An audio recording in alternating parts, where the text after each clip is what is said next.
We begin this bulletin with the latest from South Africa, where the imprisonment of former President Jacob Zuma has unleashed mayhem in places. Major roads have been blocked, shopping malls and buildings have been set on fire. Gunshots and explosions are ringing out in some major cities, and the army's been deployed to quell the violence. At least 32 people have been killed and more than 400 arrested so far. In an address to the nation, South African President Cyril Ramaphosa appealed for peace and vowed that the police and army would restore order. As the Commander-in-Chief of the South African Defence Force and our security forces, I have today authorized the deployment of the Defence Force personnel in support of the operations of the South African Police Service. The National Joint Operation and Intelligence Structure, known as NetJoins, has intensified deployments in all the affected areas. The 79-year-old former leader of South Africa, Jacob Zuma, has begun his 15-month-long jail term.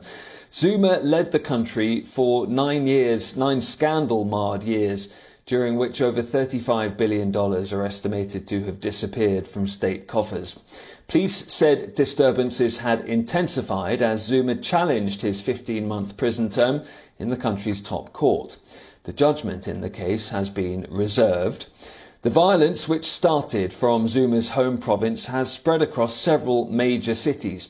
These pictures are from South Africa's Gauteng province, which is home to the largest city, Johannesburg, and houses a quarter of the country's population.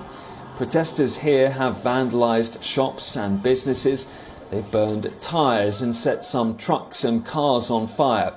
Traffic's been disrupted and major roads and highways continue to be barricaded.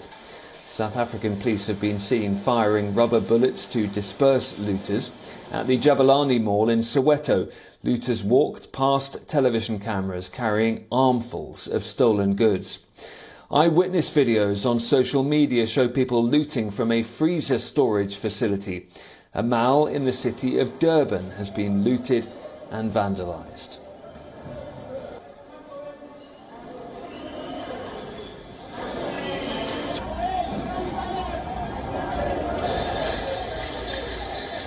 A large building in the city of Pietermaritzburg has been set ablaze by protesters. Images on social media show a large fire burning, the thick clouds of smoke seen from a highway at the KwaZulu-Natal province.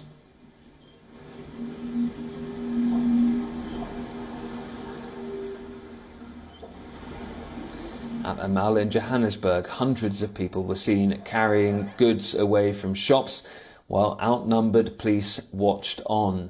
Later, officers fired rubber bullets in an attempt to disperse the crowd. In a confrontation with the looters, policemen fired shots outside the mall. According to the government intelligence agency, the bodies of 4 people have been found, and at least 2 of them had gunshot wounds in Gauteng province. All of the 4 deaths are currently being investigated. So, as South Africa deploys its army to try and get on top of the violence, WION correspondent Kalden Ongmu reports now from Johannesburg. Several days of sporadic unrest and looting in the country has been described as violent, rarely seen before in the history of South Africa's democracy. So far, 489 people have been arrested in KZN and Gauteng since Friday, and 32 people have died. President Ramaphosa, in his address late Tuesday, said he would mobilize all available resources and capabilities to restore order in the country. He said members of SANDF have been deployed to assist the police.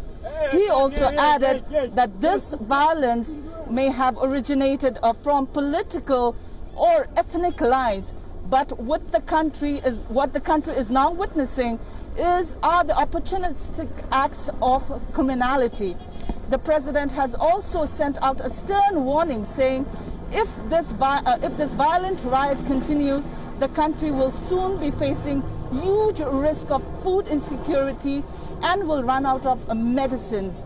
The country's vaccination program, which had finally picked up, has been severely disrupted. This is Kalden Olmo from Johannesburg, South Africa. For WION, World is One.